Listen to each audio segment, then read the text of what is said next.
বাংলাদেশ বেতার সিলেট। এবারে শুনুন আমাদের স্থানীয় খবর।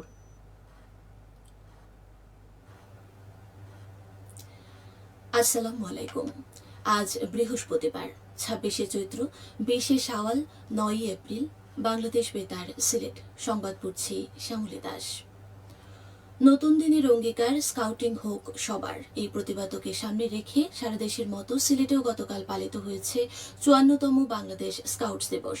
১৯৭২ সালের ৮ই এপ্রিল স্বাধীন বাংলাদেশে বয় স্কাউট সমিতি গঠিত হয়। ১৯৭৪ সালে বিশ্ব স্কাউটস সংস্থার ১০৫তম সদস্য হিসেবে স্বীকৃতি পায় বাংলাদেশ স্কাউটস সমিতি।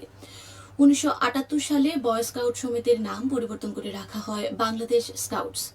এর মূল লক্ষ্য হল তরুণদের শারীরিক, মানসিক ও নৈতিক বিকাশ ঘটিয়ে আত্মনির্ভরশীল ও সুনাগরিক হিসেবে গড়ে তোলা। দিবসটি উপলক্ষে আলোচনা সভা ও পুরস্কার বিতরণ অনুষ্ঠিত হয়েছে সিলেটের বালাগঞ্জে। উপজেলা স্কাউটসদের উদ্যোগে আয়োজিত অনুষ্ঠানে প্রধান অতিথি হিসেবে বক্তব্য দেন উপজেলা নির্বাহী কর্মকর্তা। মৌলভীবাজারে জেলা স্কাউটের আয়োজনে শোভাযাত্রা ও পরিষ্কার পরিচ্ছন্নতা কার্যক্রম অনুষ্ঠিত হয়েছে গতকাল। জেলা স্কাউট ভবন প্রাঙ্গণে জেলা প্রশাসক ও জেলা স্কাউটের সভাপতি তৌহিদুজ্জামান পাভিল প্রধান অতিথি হিসেবে উপস্থিত থেকে জাতীয় পতাকা ও স্কাউট পতাকা উত্তোলন করেন। এ সময় সমবেত কণ্ঠে জাতীয় সঙ্গীত পরিবেশন করা হয়। পরে বের করা হয় বর্ণাঢ্য শোভাযাত্রা। শোভাযাত্রাটি শহরের গুরুত্বপূর্ণ সড়ক প্রদক্ষিণ করে পুনরায় একই স্থানে শেষ হয়। পরে স্কাউট ভবনের হল রুমে জেলা প্রশাসকের সভাপতিত্বে অনুষ্ঠিত হয় আলোচনা সভা। এতে rover scout, girls guide, red crescent সদস্য, বিভিন্ন ক্রীড়া সংগঠনের নেতৃবর্গ, সুশীল সমাজের প্রতিনিধি উপস্থিত ছিলেন। আজ ৯ই এপ্রিল সিলেট মেডিকেল কলেজ গণহত্যা দিবস।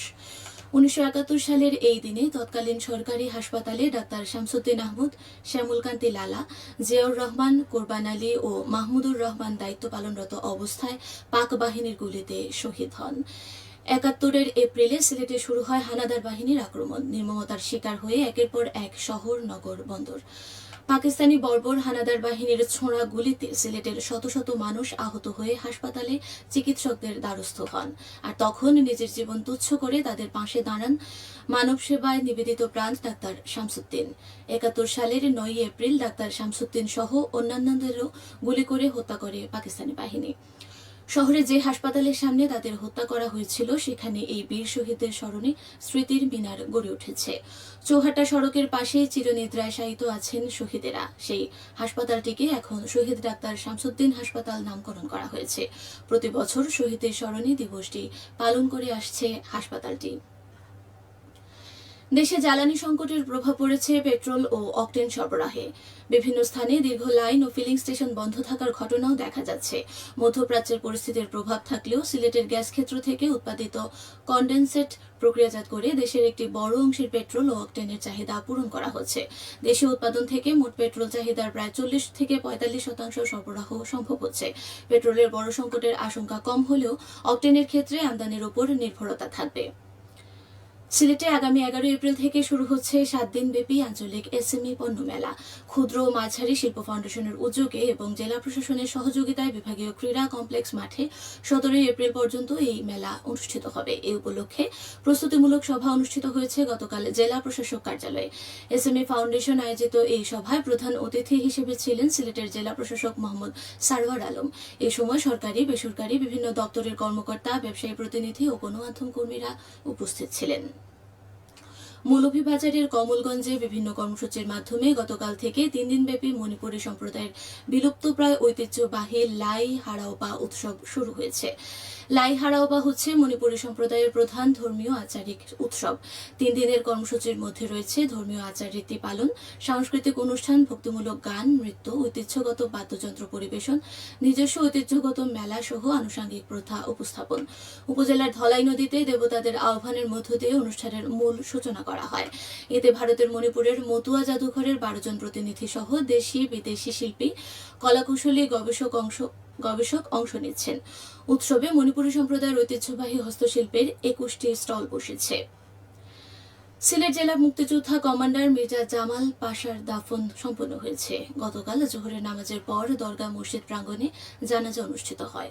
পরে দরগা গোরস্থানে মায়ের কবরের পাশে তার লাশ দাফন করা হয়। হবিগঞ্জে বাংলা নববর্ষ ১৪৩৩ যথাযথ মর্যাদায় উদযাপনের লক্ষ্যে জেলা প্রশাসনের উদ্যোগে প্রস্তুতিমূলক সভা অনুষ্ঠিত হয়েছে। গতকাল জেলা প্রশাসক কার্যালয়ে অনুষ্ঠিত আলোচনা সভায় সভাপতিত্ব করেন জেলা প্রশাসক ডক্টর জি.এম. সরফরাজ। সভায় আগামী 14 এপ্রিল হবিগঞ্জে বাংলা নববর্ষ যথাযথ মর্যাদায় উদযাপনের ব্যাপক প্রস্তুতি গ্রহণ করা হয়েছে। এদিন বর্ণাঢ্য আনন্দ শোভাযাত্রা, লাঠি খেলা সহ নানা কর্মসূচি গ্রহণ করা হয়। 15 এপ্রিল থেকে জেলা শিল্পকলা একাডেমিতে 3 দিন ব্যাপী বৈশাখী মেলার সিদ্ধান্ত গৃহীত হয়। এদিকে পহেলা বৈশাখ উদযাপনে প্রস্তুতিমূলক সভা অনুষ্ঠিত হয়েছে গতকাল মৌলভীবাজারে। জেলা প্রশাসক তৌহিদুজ্জামান পাভিলের সভাপতিত্বে জেলা প্রশাসক হল রুমে অনুষ্ঠিত উক্ত সভায় উৎসবমুখর পরিবেশে দিবসটি পালনের লক্ষ্যে বিভিন্ন কর্মসূচি গ্রহণ করা হয়। কর্মসূচির মধ্যে রয়েছে বৈশাখী শোভাযাত্রা, আলোচনা সভা, সাংস্কৃতিক অনুষ্ঠান, গ্রামীণ মেলা সহ লোকজ ঐতিহ্যবাহী খেলাধুলা। এতে প্রশাসন ও আইন শৃঙ্খলা রক্ষাকারী বাহিনীর ঊর্ধ্বতন কর্মকর্তা, বিভিন্ন সাংস্কৃতিক সংগঠনের নেতৃবৃন্দ উপস্থিত ছিলেন। জেলা প্রশাসন এর আয়োজন করে। সবশেষে আবহাওয়া। আজ বেলা 1টা পর্যন্ত পূর্বাভাসে বলা হয়েছে সিলেট সহ পার্শ্ববর্তী এলাকার জন্য কোনো সতর্কবাণী নেই এবং কোনো সংকেতও দেখাতে হবে না। আজ সিলেটে সূর্যোদয় হয়েছে 5টা 36 এবং সূর্য অস্ত যাবে বেলা 6টা 12। সংবাদ শেষ হলো। আমাদের পরবর্তী স্থানীয় সংবাদ প্রচারিত হবে দুপুর 1টা 5।